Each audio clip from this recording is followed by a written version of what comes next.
सूक्ष्म शरीर क्या है? अंतःकरण और इंद्रियां। सूक्ष्म शरीर, अंतःकरण और इंद्रियां, इन विषयों पर आज हम चर्चा करने वाले हैं, विवेक चूड़ामणि पर आधारित। कल जैसा कि आपको विदित है, कल हमने स्थूल देह और देहासक्ति और स्थूल देह की निंदा, इन सब विषयों पर चर्चा कल की थी। आज जो है सूक्ष्म शरीर, अंतःकरण, इंद्रियां और प्राण भी। यद्यपि विषय में प्राण नहीं लिखा गया, लेकिन प्राण पर भी चर्चा आज होगी। तो चलिए इन विषयों को हम देखते हैं कि किस प्रकार आदि गुरु शंकराचार्य स्थूल देह के बारे में समझाने के बाद वो इस विषय पर आते हैं, सूक्ष्म शरीर के विषय पर आते हैं। तो स्थूल देह समझाने के बाद वह स्थूल देह में जन्म, जरा, मरण तथा स्थूलता आदि इसके धर्म हैं। इसमें आसक्ति होने से विषयों से घोर आसक्ति रहती है और जन्म मरण का चक्र बना रहता है स्थूल देह में आसक्ति रहने से। यह मैं और मेरा के नाम से संबोधित होता रहता है, यह स्थूल देह, यह भी बताया। अब वो बता रहे हैं 10 इंद्रियों के विषय में। 10 इंद्रियों के विषय में वो बताते हुए क्या कहते हैं? बुद्धिन्द्रियाणि श्रवणं त्वगच्छि व्राणं च जिह्वा विषयावबोधनात् वाक्पाणिपादं गुदमप्युपस्थः कर्मेन्द्रियाणि प्रवणेन कर्मसु। श्रवण, त्वचा, नेत्र, प्राण और जिह्वा, ये 5 ज्ञानेंद्रियां हैं। श्रवण, त्वचा, नेत्र, प्राण और जिह्वा। घ्राण, क्षमा करें, घ्राण, घ्राण मतलब नासिका, ठीक, नोज, नॉस्ट्रिल्स, ठीक। तो बुद्धिन्द्रियाणि श्रवण त्वगच्छि घ्राणम च जिह्वा विषयावबोधनात् वाक्पाणिपादं गुदमप्युपस्थः कर्मेन्द्रियाणि प्रवणेन कर्मसु। श्रवण, त्वचा, नेत्र, घ्राण और जिह्वा, ये 5 ज्ञानेंद्रियां हैं, क्योंकि इनसे विषय का ज्ञान होता है। तथा वाक, पाणी, पाद, गुदा और उपस्थ, ये कर्म इंद्रियां हैं। वाक, पाणी, पाद, गुदा और उपस्थ, यह जो है 5 कर्मेंद्रियों का ये नाम बताए गए हैं, ठीक। तो मतलब कि कहने का मतलब, वाक मतलब कि बोलने की जो हमारी शक्ति है, वाक, और साथ में हाथ और हमारे पैर। अब ये 2 हाथ और 2 पैर नहीं गिनेंगे आप, 4 नहीं गिनेंगे। हाथ और पैर, ये एक हाथ, हाथ कहने का मतलब हाथ, पैर कहने का मतलब पैर, उसमें गिनती का नहीं है, क्योंकि वही 2 है, जिसको हम 4 लिम्ब और हैंड लिम्ब कहते हैं अंग्रेजी में, इंग्लिश में। तो 4 लिम्ब सिर्फ इस हाथ को नहीं कहते, दोनों हाथों को हम 4 लिम्ब कहते हैं और दोनों पैरों को हम हैंड लिम्ब कहते हैं, ठीक। तो वैसे ही पानी मतलब हाथ, मतलब जो है इन हाथों को कहा गया। पाद मतलब चरणों को कहा गया। गुदा अर्थात मल द्वार, जिसे हम कहते हैं उपस्थ, प्रजनन द्वार। तो इस प्रकार से ये सारी चीजें, इनको कर्म इंद्रियां माना गया, इनके द्वारा कर्म होता है। वाणी के द्वारा कर्म होता है, हाथों से होता है, पैरों से होता है, गुदा और उपस्थ से भी कर्म होता है, इसीलिए इनको कर्मेंद्रियां कहा गया। और 5 ज्ञानेंद्रियां तो पहले ही चर्चा हमने कर ली। तो ये 10 इंद्रियों की चर्चा यहां पर की जा रही है कि 10 इंद्रियां होती हैं। अब बताया जा रहा है कि 10 इंद्रियां, जो 10 इंद्रियों से जो कर्म होते हैं और जो संस्कार अर्जित होते हैं, जो ज्ञान अर्जित होते हैं, उनको धारण करने वाला कौन है? उनको धारण करने वाला अंतःकरण है। अंतःकरण क्या है? तो कहते हैं अंतःकरण चतुष्टय। अंतःकरण चतुष्टय में क्या कहा गया? निगधन्ते अंतकरणम मनोधीरहम कृतश्चित्तमेति स्ववृत्तिभि मनस्तु संकल्प विकल्प नादिभि बुद्धि पदार्थ ध्यवसाय धर्मतः अत्राभिमानदः मिथ्याहंकृतः स्वार्थानुसंधान गुणेन चित्तम। अपनी वृत्तियों के कारण अंतःकरण मन, बुद्धि, चित्त और अहंकार कहा जाता है। अपने वृत्तियों के कारण अंतःकरण, कौन कौन से अंतःकरण है? मन, बुद्धि, चित्त और अहंकार, इनको अंतःकरण चतुष्टय कहा जाता है। अब इनको अंतःकरण क्यों कहा जाता है? एक तो शब्द है अंतः और दूसरा शब्द है करण। करण शब्द क्यों लगाया गया है यहां पर? तो करण का अर्थ क्या है, उस पर हम विचार कर लेंगे। तो इसके अंदर संकल्प विकल्प के कारण मन पदार्थ का निश्चय करने से कारण बुद्धि, अहम अहम मैं ऐसा अभिमान करने से अहंकार और अपना इष्ट चिंतन के कारण यह चित्त कहलाता है। ठीक, अपना इष्ट चिंतन के कारण यह चित्त कहलाता है। तो ये चित्त के अंदर ही मुख्य संस्कार होते हैं और पूर्व संस्कार भी चित्त से संबंध बनाए रखते हैं, चित्त के अंदर होते हैं। ठीक, इसलिए चित्त से ही वृत्तियां बनती हैं, चित्त से ही वृत्तियां बनती हैं। तो चित्त में संस्कार होते हैं, तो यहां पर अपना इष्ट चिंतन के कारण यह चित्त कहलाता है। तो अब चित्तम स्वार्थानुसंधान गुणेन चित्तम, इस स्वार्थ के वशीभूत अनुसंधान करके, गुणों पर अनुसंधान करके जो करता है अहंकार, ये सारी चीजें एक साथ ही काम करती हैं। अहंकार हो गया, मन हो गया, बुद्धि हो गया, चित्त हो गया। इसके ऊपर पीछे कई चर्चाएं मैंने की है कि मन अस्तित्व में संकल्प विकल्प से मन, संकल्प विकल्प के कारण मन है, पदार्थ का निश्चय करने के कारण बुद्धि है, अहम अहम कहने के कारण अहंकार है, और अपने ही स्वार्थ के अनुसंधान में अपने ही गुणों का चिंतन करने के कारण, अपने ही संस्कारों का, यहां पर अपने गुणों का मतलब अपने ही गुण नहीं, जो पूर्व संस्कार हमारे चित्त में पहले से हैं, उन्हीं के ऊपर पूरा चिंतन करने के कारण और अपने ही संस्कारों को बनाए रखने के कारण उसे चित्त कहा जाता है। तो यह अंतःकरण चतुष्टय कहलाता है। ठीक, इसे अंतःकरण चतुष्टय कहते हैं। और करण का अर्थ क्या है?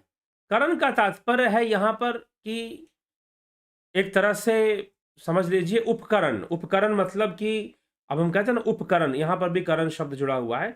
कोई साधन, कोई साधन, जैसे युद्ध का साधन तलवार है, तो आप तलवार नहीं है। ठीक, तो इस अंतःकरण को, अंतःकरण, करण शब्द का प्रयोग इसीलिए है क्योंकि यह एक प्रकार का उस आत्मा का करण है, अर्थात उसका हथियार है, उसका साधन है संपूर्ण स्थूल अभिव्यक्ति में। इस प्रकार से इसको समझना चाहिए। तो यह अंतःकरण चतुष्टय का विषय है। अब आता है पंच प्राण। पंच प्राण के बारे में क्या आते हैं? प्राण पाणव्या नोदान समाना भत्यसौ प्राण स्वयमेव वृत्त भेदाद विकृति भेदाद सुवर्ण सलिलाल दिवत्त।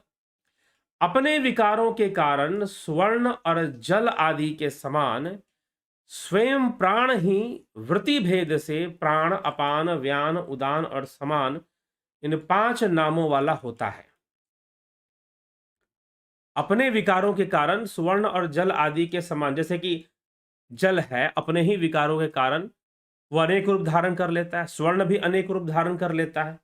तो एक ही प्राण है, वस्तुतः एक ही प्राण है, परंतु यह जो है 5 रूप धारण कर लेता है। प्राण, अपान, व्यान, उदान और समान जिसे कहा गया, इन 5 नामों से वो जाना जाता है। ठीक, अब आगे आदि गुरु शंकराचार्य सूक्ष्म शरीर को बता रहे कि सूक्ष्म शरीर क्या है जी। सूक्ष्म शरीर किसे कहा जाता है उसका वर्णन कर रहे हैं। तो कहते हैं वागादि पंच, श्रवणादि पंच, प्राणादि पंचा, ब्रह्मुखानि पंच, बुद्धियाद विद्यापि च काम कर्मणि पुर्यष्टकम सूक्ष्म शरीर माहु। वागादि पंच का, वागादि पंच मतलब कि वाग आदि जो 5 कर्मेंद्रियां हैं, श्रवण आदि 5 ज्ञानेंद्रियां हैं, प्राण आदि 5 प्राण हैं, आकाश आदि पंचभूत हैं, बुद्धि आदि अंतःकरण चतुष्टय हैं, अविद्या, और इन सब के साथ 5 ज्ञानेंद्रिया, 5 कर्मेंद्रिया, ये एक कैटेगरी, कैटेगरी वाइज इसको गिनना है। 5 ज्ञानेंद्रियों में 5 मत गिनिए, सिर्फ गिनिए ज्ञानेंद्री, कर्मेंद्री, प्राण, पंचभूत, बुद्धि। कितना हो गया? बुद्धि मतलब कि अंतःकरण चतुष्टय, तो ये 5 हो गया अंतःकरण चतुष्टय। ज्ञानेंद्रियां, कर्मेंद्रियां, प्राण, पंचभूत, अंतःकरण चतुष्टय, ये 5 तत्व हुए। ठीक, अब है अविद्या। अविद्या, काम और कर्म। तो ज्ञानेंद्री एक तत्व, कर्मेंद्री एक तत्व, प्राण एक तत्व, पंचभूतों को भी एक ही एक ही तत्व माना गया है यहां पर, अंतःकरण चतुष्टय एक तत्व, और फिर अविद्या, काम और कर्म। अविद्या, काम और कर्म। काम और कर्म में यहां अंतर क्या? कर्म मतलब जिस कर्म का फल मिलता है हम कर्म करते हैं। काम मतलब कामनाओं से, इच्छाओं से। अविद्या मतलब अविद्या जो कि सत्य नहीं है, संसार मिथ्या है, मिथ्या को ही सत्य मान लेना अविद्या हो जाता है। ठीक है, तो इस प्रकार से ये 8 तत्व हो गए। ये 8 तत्व इस प्रकार से हो गए, जिसके अंदर क्या क्या आ गया जी? कर्मेंद्री, ज्ञानेंद्री, प्राण, पंचभूत, अंतःकरण चतुष्टय, ये 5। उसके बाद अविद्या, काम और कर्म, 5 और 3 8।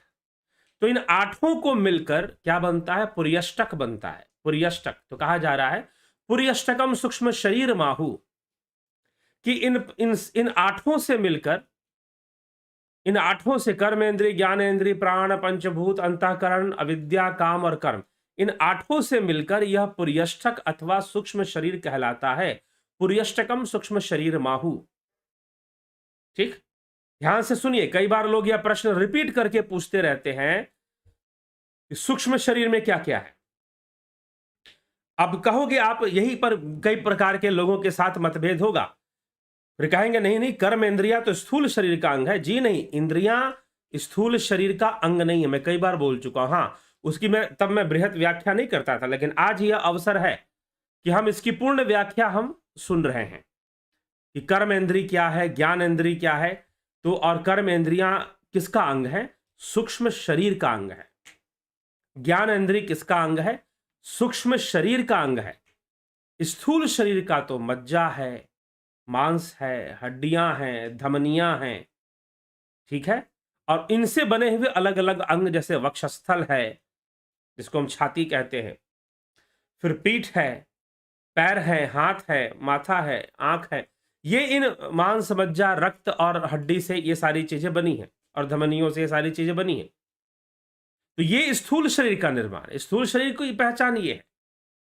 कर्मेंद्रियां सूक्ष्म शरीर का अंग है, ज्ञानेंद्रिय सूक्ष्म शरीर का अंग है, क्योंकि वास्तव में इसमें रहने वाला सूक्ष्म जीव ही तो कर्म कर रहा है, और वही इस शरीर के माध्यम से सुख दुख भोग रहा है। इस शरीर से जीव निकल जाए तो क्या इस शरीर को कष्ट पहुंचाया जाए तो क्या इसे कोई कष्ट पहुंचेगा? क्या वो उस कष्ट से बचने के लिए कोई विरोध करेगा? क्या उस कष्ट से बचने का कोई प्रतिकार करेगा? जरा सोचिए, ऐसा वो कुछ भी नहीं करेगा।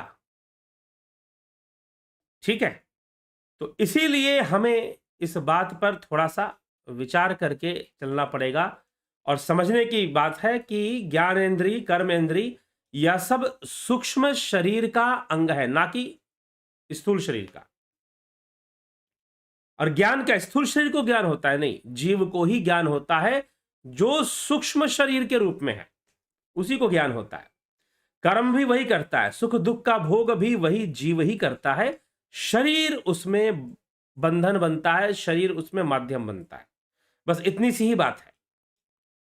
लेकिन सूक्ष्म शरीर ही कर्म करता है, सूक्ष्म शरीर ही ज्ञान अर्जित करता है, सूक्ष्म शरीर के ही अहंकार होते हैं, सूक्ष्म शरीर के ही मन बुद्धि चित्त अहंकार होते हैं। अंतःकरण चतुष्टय स्थूल शरीर में नहीं होते, सूक्ष्म शरीर में होते हैं। तो अब यही बात यहां पर आदि गुरु शंकराचार्य स्पष्ट रूप से बता रहे हैं कि वागादि पंच, श्रवणादि पंच, प्राणादि पंच, भ्रमुखानि पंच, बुद्ध्याद्य विद्यापि च काम कर्मणि पुर्यष्टकम सूक्ष्म शरीर माहु। वागादि पंच, श्रवणादि पंच, प्राणादि पंच, आकाशादि पंच, मतलब 5 ज्ञानेन्द्रियां, कर्म इंद्रियां, प्राण, पंचभूत, बुद्धि आदि, अंतकरण चतुष्टय, ये 5 हो गया। अविद्या, काम और कर्म 8, इन 8 को मिला के पुर्यष्टक नामक, या पुर्यष्टक ही, अथवा ये इसे सूक्ष्म शरीर भी कहते हैं, इसे लिंग शरीर भी कहते हैं। आगे चर्चा आएगी, योग सूत्र में इसे लिंग शरीर भी कहा गया। इदम शरीरम शृणु सूक्ष्म संगित्यम लिंगम त्वपंचीकृत भूत संभवम सवासनम कर्म फलानुभावकम स्वज्ञानतो अनादि रूपाधिरात्मनः। यह सूक्ष्म अथवा लिंग शरीर अपंचीकृत भूतों से उत्पन्न हुआ है। अपंचीकृत भूत अर्थात विशेष अनुपात में पंचभूतों का मिलने से स्थूल सृष्टि होती है। विशेष अनुपात में पंचभूतों के मिलने से स्थूल सृष्टि होती है। ठीक। तो यह सूक्ष्म शरीर लिंग शरीर अपंचीकृत भूतों से उत्पन्न हुआ है। यह वासना युक्त होकर कर्म फलों का अनुभव कराने वाला है। तो अपंचीकृत मतलब विशेष पंचभूतों के विशेष अनुपात में मिलने से स्थूल सृष्टि हो जाती है। लेकिन जब यह पंचीकृत नहीं होते तब यह स्वतंत्र रूप से एक साथ रहते हुए भी इनकी अपनी अलग अलग स्वतंत्रता रहती है। तो जो सूक्ष्म शरीर है अपंचीकृत भूतों से उत्पन्न है। यह वासना युक्त होकर कर्म फलों का अनुभव कराने वाला है। कर्म फलों का अनुभव किसे होता है? तो सूक्ष्म शरीर को ही होता है।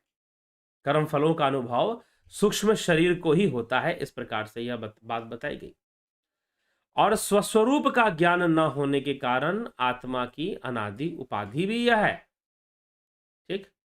स्वस्वरूप का ज्ञान न होने, क्योंकि इसे स्वस्वरूप का ज्ञान नहीं, और जब स्वस्वरूप का ज्ञान हो जाएगा तो यह स्वरूप की यात्रा शुरू कर देगा। फिर यह आत्म तीर्थ की यात्रा शुरू कर देगा। फिर यह आत्मज्ञान की यात्रा शुरू कर देगा स्वस्वरूप का ज्ञान हो जाने पर। ठीक है। तो यह विषय यहां पर फिर आता है। आगे कहते हैं स्वप्नो भवतस्य विभक्त्यवस्था स्वमात्र शेषेन विभाति यत्र स्वप्ने तो बुद्धि स्वयमेव जागृत कालिनानि विद्वासनाभि कत्रामदिभावं प्रतिपद्ध राजते यत्र स्वयं ज्योतिर्रयं परमात्मा। स्वप्न इसकी अभिव्यक्ति की अवस्था है जहां यह स्वयं ही बचा हुआ भासता है। स्वप्न ही अब इसका जो सूक्ष्म शरीर है, जो पुर्यष्टक है, जो अंतःकरण चतुष्टय से है, इसमें है ज्ञानेंद्रियां कर्मेंद्रियां भी इसी में है। ठीक। ज्ञानेंद्रियां कर्मेंद्रियां भी इसी में है। तो यह जो पुर्यष्टक और सूक्ष्म शरीर के नाम से जाना जाता है, यह सूक्ष्म शरीर, इसकी जो अभिव्यक्ति अवस्था है वो स्वप्न है। स्थूल शरीर की अभिव्यक्ति अवस्था जागृत है।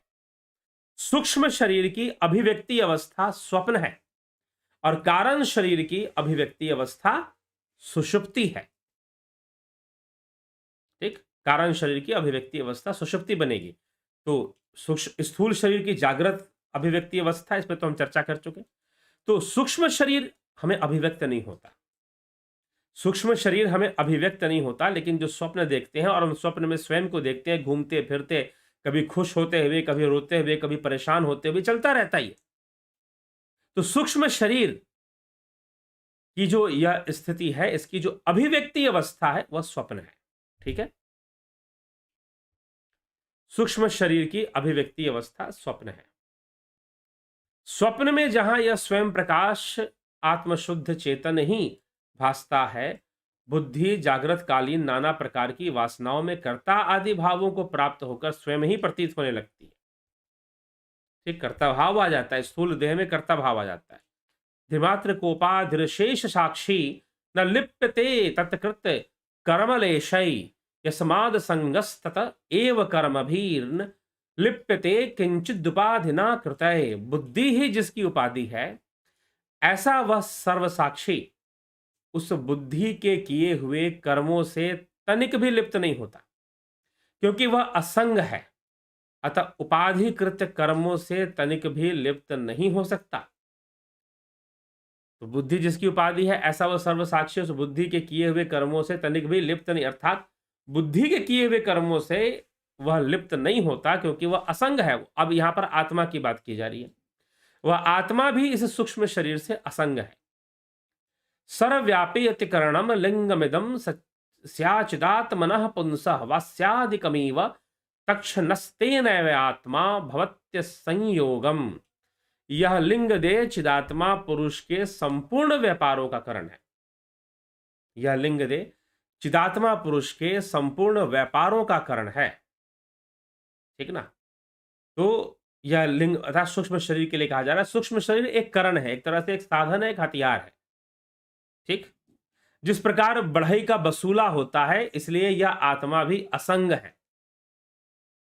संग दिखता हुआ भी यह असंग है, इस प्रकार से समझाया गया।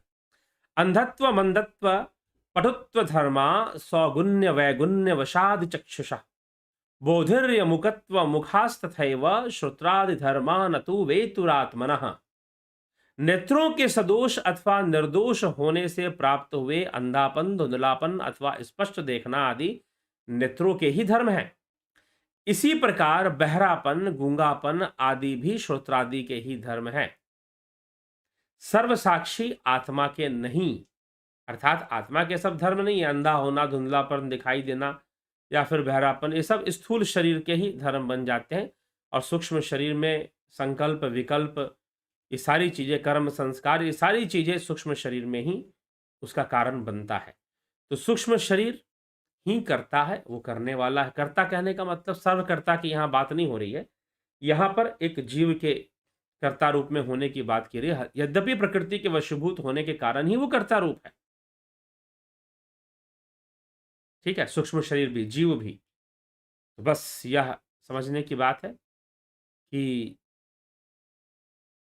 स्थूल शरीर के अपने धर्म है और आत्मा इन सब से निर्लिप्त रहता है।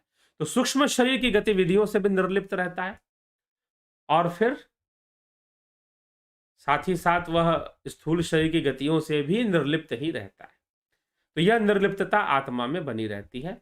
तो इसी को अब यहां पर सूक्ष्म शरीर से अलग करके बताया जा रहा है आत्मा के विषय में। चलिए आगे देखते हैं आप क्या कहते हैं। बबीता धीमान जी। सर, शब्दों में ज्ञान तो बहुत मिला, अंतर्मुखी बानों में शरीर नहीं आत्मा हूं।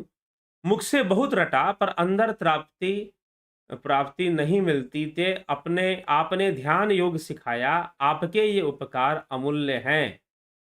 ध्यान योग सिखाया जी इसलिए ताकि आप अपने सूक्ष्म रहस्यों को स्वयं के बारे में जान सको। मनुष्य दुनिया के बारे में जानने में बहुत लगा हुआ है, लेकिन स्वयं के बारे में जानने में नहीं लगा हुआ है। इसीलिए दुनिया को जानने में भी वो बहुत भारी भारी गलतियां कर देता है। बहुत भारी भारी गलतियां कर देता है दुनिया को जानने में भी। ठीक, तो ये यहां पर विषय आ रहा है। तो अगर स्वयं को सबसे बड़ी बात इसमें क्या है कि अगर स्वयं को जान जाते हो तो दुनिया का ज्ञान अपने आप हो जाएगा। जान जाओगे दुनिया की सच्चाई, क्योंकि स्वयं के भीतर से ही सारी प्रकृति की सच्चाई निकलेगी। स्वयं के भीतर से ही सारी प्रकृति की सच्चाई निकलेगी। तो यह विषय यहाँ पर है। तो बहुत अच्छी बात है, आप ध्यान योग करिए और स्वयं को जानिए। जितना स्वयं को जानेंगे उतना इस संसार को भी जान जाएंगे और उतना ही भगवान को भी जान जाएंगे। ठीक है, तो इसलिए स्वयं को जानने में लगिए, ध्यान योग करिए। ध्यान योग का कोर्स आपने कर लिया है और करके अब जो है उसका अभ्यास करिए, निरंतर अभ्यास रेगुलर रखिए। किसी दिन भी कोई ध्यान में बैठे बिना नागा ना जाए, कोई भी दिन ऐसी आदत डालिए। ठीक है, जैसे आप भोजन किए बिना नहीं रह सकते, पानी पिए बिना नहीं रह सकते, खाना खाए बिना नहीं रह सकते, वैसे ही आप ध्यान किए बिना ना रह पाओ। ऐसी वृत्ति हमारे अंदर विकसित हो जाए। राजूपाल हरि जी, बहुत अभिनंदन आपका। बबीता धीमान जी, बहुत अभिनंदन। विक्रम सिंह जी, बहुत अभिनंदन। हरिमोहन गुप्ता, पत्थर में आत्मा के अलावा और कौन कौन से तत्व होते हैं? अनात्म तत्व होते हैं। आत्मा अपने आप में एक तत्व है। आत्मा अपने आप में ही मूल तत्व है। तो जो कुछ भी पत्थर में दूसरे तत्व है वो आत्मा का विवर्त है। आपने कहा कि आत्मा के अलावा और कौन तत्व होते हैं? आत्मा के अलावा दूसरा कोई तत्व नहीं होता। इसका जवाब ये होगा, हाँ, जो भी आप इंद्रियों से देख रहे हैं वह तो आत्मा का विवर्त है और इंद्रियों का दोष है। तो कोई वस्तु आपको पत्थर जैसी दिखाई दे रही है तो आपके इंद्रियों का दोष है, और वह जो भी है वो आत्मा का विवर्त है। चाहे वो पंचभूत हो, कोई भी चीज बनेगी तो पंचभूत से बनेगी, तो पंचभूत भी हो तो वह भी आत्मा का विवर्त ही है। वह भी आत्मा का विवर्त ही है, ऐसा ही समझना है। ठीक, तो इसीलिए पत्थर में आत्मा के अलावा कौन सी दूसरी चीज है? कोई चीज नहीं है जी, आत्मा ही आत्मा है वो तो। अगर आप परमार्थिक रूप से बात करेंगे, हाँ, इंद्रिय जगत में बात करेंगे तो फिर उसमें पत्थर है, तो पत्थर है तो पंचभूत है। पंचभूत पांचों तत्व है। फिर पेड़ पौधों के सूक्ष्म शरीर में कितने तत्व होते हैं? सारे होते हैं जी, सारे होते हैं। उनकी सूक्ष्मता होती है, परसेंटेज इधर उधर होते हैं, लेकिन होते सारे हैं। सोमनाथ शिंदे जी, अभिनंदन है आपका। अर्जुन चौहान जी, जगत नारायण जी बहुत बहुत अभिनंदन। बलदाऊ नाथ योगी, योगेंद्र पंडित, रूपलाल विश्वकर्मा, गौरव जी, राम निवास मीना, चितरंजन बरुआ, पिंटू वासवा, चितरंजन बरुआ, संदीप बरा, राम प्रकाश, भूप सिंह खीचर, गंभीर शाह जी, उषा श्रीवास्तव जी, भगवती यादव, रचना आरके, कन्हई कुमार, कृति, किरीट शाह, रविशंकर सिंह, दीपक सिंह, अमन कक्कर, तरनजीत सिंह। क्या सूक्ष्म शरीर की मृत्यु ही मोक्ष है? नहीं, सूक्ष्म शरीर की पूर्णता ही मोक्ष है, मृत्यु नहीं। सूक्ष्म शरीर के लिए मृत्यु शब्द का प्रयोग नहीं होता। मृत्यु शब्द का प्रयोग मात्र स्थूल शरीर के लिए होता है, क्योंकि वो नष्ट होता है। सूक्ष्म शरीर तो मोक्ष में अपनी पूर्णता को प्राप्त करता है। ठीक,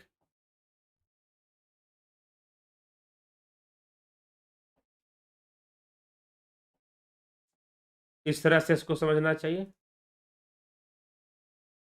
क्या हम स्थूल शरीर को हार्डवेयर और सूक्ष्म शरीर को सॉफ्टवेयर समझ सकते हैं? जी हां, समझ सकते हैं। स्थूल शरीर को हार्डवेयर और सूक्ष्म शरीर को सॉफ्टवेयर कहा जा सकता है, लेकिन जो मूल चेतना वह तो बिजली है।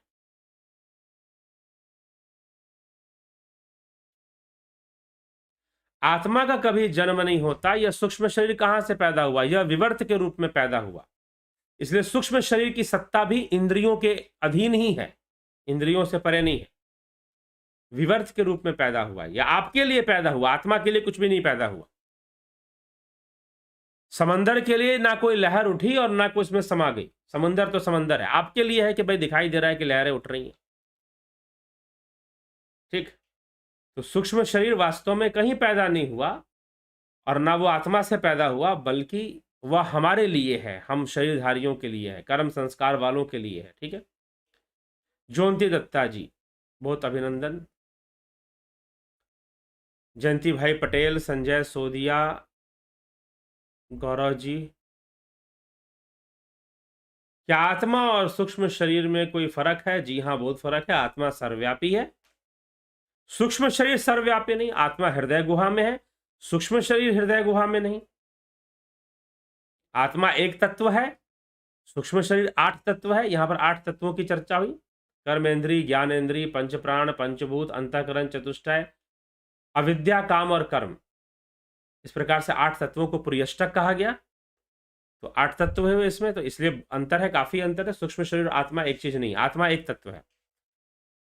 राजेंद्र प्रसाद रस्तोगी जी अभिनंदन। अर्जुन पाटिल, ओम नमः शिवाय।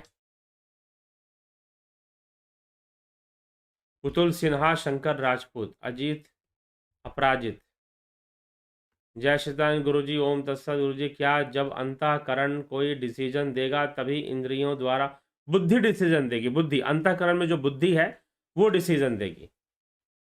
इंद्रियों द्वारा कर्म होगा और अंतःकरण डिसीजन नहीं देगा तो इंद्रियों द्वारा कर्म नहीं होगा। अंतःकरण डिसीजन नहीं, बुद्धि और अहंकार अनुभव के आधार पर और चित्त के अंदर पूर्व संस्कारों के आधार पर वह जो है निर्णय लेगा, बुद्धि। और जब होगा तो बिल्कुल कर्म भी होगा, फिर कर्म भी होगा, निश्चित रूप से वही कर्म होगा जो वो कहेंगे। पुतुल सिन्हा जी, स्पिरिचुअल हीलिंग का मतलब है आध्यात्मिक उपचार, आध्यात्मिक ऊर्जा का प्रयोग करते हुए उपचार करना। ये आप कोर्स करेंगे तभी समझ में आएगा क्या है। आदि कुशवाहा जी, गुरु जी, कर्ण शरीर, महाकारण शरीर, नूरी शरीर एक्सेट्रा क्या है? पता नहीं, विवेक चूड़ामणि में ऐसी कोई चर्चा नहीं आ रहा है। वो सूक्ष्म शरीर को ही और कारण शरीर को ही कई तरीकों से लिखा गया है।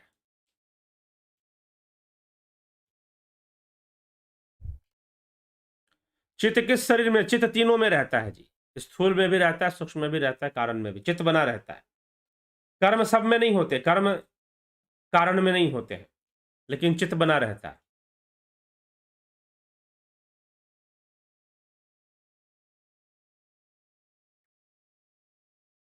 रमेश पेशवानी जी, जलाराम राय का, हरिमोहन गुप्ता। क्या बुद्धि प्रारब्ध के इशारे पर चलती है? क्या यह सही है? नहीं, बुद्धि का काम है डिस्क्रिमिनेशन। ठीक है, निर्णय लेना, ये बुद्धि का काम। चलता चित्त है, पूर्व संस्कारों पर, प्रारब्ध पर। ठीक, चलता चित्त है, तो चित्त से ही अंततः चित्त ही आधार बनता है सारे निर्णय का और सारे मन की स्थिति का। ठीक है, चलिए इसी के साथ अब विराम देंगे इस चर्चा को और कल फिर 9 बजे आपसे मिलेंगे। सूक्ष्म शरीर को बेहतर तरीके से देखिए, सुनिए, वैसे तो स्वप्न ही इसकी अभिव्यक्ति है, परंतु अगर आप बेहतर तरीके से सूक्ष्म शरीर को अपने अनुभव से जानना चाहते हैं, आप चाहते हैं कि आपको सूक्ष्म शरीर का अनुभव हो जाए और आप सूक्ष्म शरीर को, वैसे तो आप अभिव्यक्त होते हैं सूक्ष्म शरीर में, प्रत्येक व्यक्ति अपने स्वप्न में सूक्ष्म शरीर में ही अभिव्यक्त हो रहा होता है।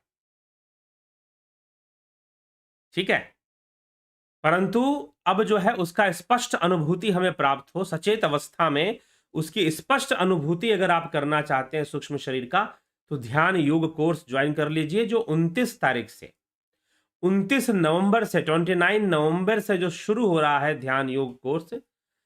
आप वह कोर्स ज्वाइन कर कर पूरा पूरा लाभ उठाइए, यही इस विषय में कहा जा सकता है। तो आप ध्यान योग कोर्स ज्वाइन कर लीजिए और ज्वाइन कर कर इसका पूरा पूरा आप लाभ उठाइए। आप सूक्ष्म शरीर का अनुभव निश्चय ही कर पाएंगे, निश्चय ही आप सूक्ष्म शरीर का अनुभव कर पाएंगे। इसलिए ध्यान योग कोर्स ही, ध्यान योग से ही संभव है कि हम जान पाए, समझ पाए और हम अपने अपने ही आप के नजदीक पहुंच पाए। तो इसलिए बहुत लोग जिन्होंने ध्यान योग किया वो दूसरों को भी प्रेरित करें कि भाई तुम भी ध्यान योग करो, सीखो, विधिवत रूप से सीखो, विधिवत रूप से जानो और उसका अभ्यास में रखो। ये आपके लिए बड़ा अच्छा होगा। ठीक, तो जरूर ध्यान योग करिए। और अगर आपको ध्यान योग का डिटेल्स चाहिए, यह सशुल्क है, निःशुल्क नहीं है, तो आपको ध्यान योग का डिटेल चाहिए तो आप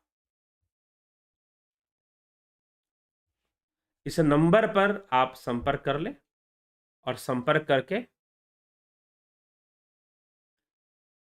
करके आप फिर डिटेल्स ले लीजिए, ध्यान योग के सारे डिटेल्स ले लीजिए और ज्वाइन कर लीजिए। 29 नवंबर से शुरू हो रहा है, जितना जल्दी ज्वाइन करेंगे उतना लाभान्वित होंगे। ठीक, तो इसी के साथ अभी जो है विराम देते हैं। कल फिर हम मिलेंगे 9 बजे, एक नई चर्चा, आगे बढ़ते हुए चर्चा को लेकर आएंगे और उस पर हम चर्चा करेंगे।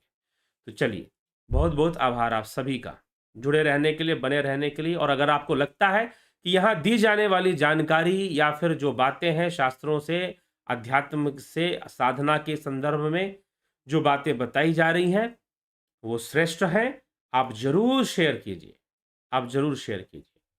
ठीक है, तो इसी के साथ अब हम यहाँ पर इसको विराम देते हैं और कल फिर मिलते हैं 9 बजे। बहुत बहुत आभार आप सभी का।